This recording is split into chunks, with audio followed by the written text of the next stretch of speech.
হযরত সুলাইমান আলাইহিসসালামের যুগে এক রাখাল গভীর জঙ্গলে ভেড়া চড়াচ্ছিল। হঠাৎ একটি শিয়াল এসে তার কাছে একটি ভেড়া খেতে চাইল।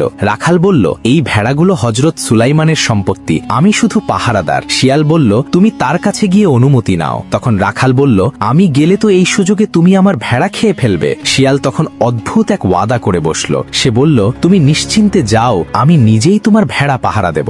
রাখাল অবাক হয়ে হযরত সুলাইমানের দরবারের দিকে রওনা হলো। পথে সে তিনটি অদ্ভুত দৃশ্য দেখল। প্রথমটিতে দেখল একটি গাভী তার নিজেরই বাছুরের দুধ পান করছে। দ্বিতীয়টিতে দেখল কিছু মানুষ ছেঁড়া ফাটা পুরনো কাপড় পরে আছে, কিন্তু তাদের সবার হাতে সোনার থলি। আর তৃতীয়টিতে দেখল একটি পরিষ্কার পানির ঝর্ণা বয়ে যাচ্ছে, কিন্তু তৃষ্ণার্ত হয়ে কাছে যেতেই এমন তীব্র দুর্গন্ধ বের হলো যে তার দম বন্ধ হয়ে আসার উপক্রম। দরবারে পৌঁছে রাখাল শিয়ালের জন্য ভেড়া খাওয়ার অনুমতির পাশাপাশি এই দৃশ্যগুলোর অর্থ জানতে চাইল। তখন হযরত সুলাইমান জানালেন, এগুলো শেষ জামানার নিদর্শন। প্রথম দৃশ্যটি সেই সব মায়েদের উদাহরণ যারা দুনিয়ার লোভে নিজেদের মেয়েদের ফিতনায় জড়িয়ে নিজেরা সুবিধা হাসিল করবে। দ্বিতীয়টি হারাম উপার্জনকারীদের উদাহরণ, যাদের অনেক সম্পদ থাকলেও জীবনে কোনো বরকত বা শান্তি থাকবে না, তারা ফকিরের মতোই অতৃপ্ত থাকবে। আর তৃতীয়টি হলো শেষ জামানার ভণ্ড আলেম ও নামধারী দিনদারদের উদাহরণ, যাদের বাইরের রূপ দেখতে সুন্দর ও পবিত্র মনে হলেও তাদের অন্তর দুনিয়ার মোহে পরিপূর্ণ থাকবে।